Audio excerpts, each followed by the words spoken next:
Operation Sindoor നടപടികൾ വിശദീകരിക്കാനായി കോൺഗ്രസ് നേതാവ് ശശി തരൂരിൻ്റെ നേതൃത്വത്തിൽ വിദേശ രാജ്യങ്ങളിലേക്ക് പോയ സർവകക്ഷി സംഘം തിരിച്ചെത്തി. ദൗത്യം ഫലം കണ്ടുവെന്നും വിദേശ രാജ്യങ്ങളിൽ നിന്ന് പിന്തുണ ലഭിച്ചെന്നും ശശി തരൂർ MP മാധ്യമങ്ങളോട് പ്രതികരിച്ചു. Panama, Guyana, Colombia, Brazil, America എന്നിവിടങ്ങളിലാണ് തരൂരിൻ്റെ നേതൃത്വത്തിലുള്ള സർവകക്ഷി സംഘം സന്ദർശനം നടത്തിയത്. പ്രധാനമന്ത്രിയുമായി കൂടിക്കാഴ്ച നടത്തുമെന്നും താൻ തയ്യാറാക്കിയ റിപ്പോർട്ട് അദ്ദേഹത്തിന് സമർപ്പിക്കുമെന്നും തരൂർ പറഞ്ഞു.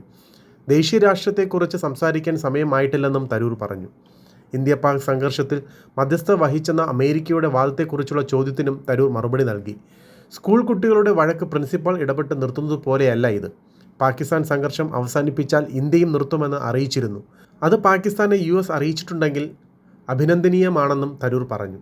യാത്രയിൽ മോദിസ്ഥിതി ഉണ്ടായെന്ന തരത്തിൽ ആരോപണമുയർന്നിരുന്നു എന്ന കാര്യം മാധ്യമപ്രവർത്തകർ ചൂണ്ടിക്കാട്ടിയപ്പോൾ താനൊരു ഭാരതീയനായി ഭാരതത്തിന് വേണ്ടി സംസാരിക്കാൻ പോയി. അതായിരുന്നു എൻ്റെ കടമ. അത് പൂർത്തിയാക്കിയെന്നാണ് തൻ്റെ വിശ്വാസമെന്നും തരൂർ പറഞ്ഞു. ബാക്കിയെല്ലാം പിന്നെ സമയം വരുമ്പോൾ സംസാരിക്കാമെന്നും അദ്ദേഹം മറുപടി നൽകി.